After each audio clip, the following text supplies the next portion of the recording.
How to use NotebookLM with your Google Drive sources. Let's say if you're trying to research anything and take the help of AI within the NotebookLM platform, then what you can simply do is once you're inside of this platform, click on the Create New option.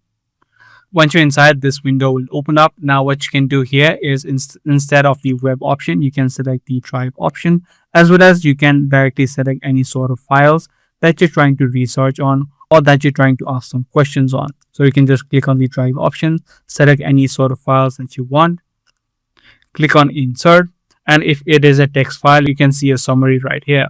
Now, based on the files that you selected or different multiple files that you selected, you can start asking questions, adding in different prompts, and then click on the arrow button right here.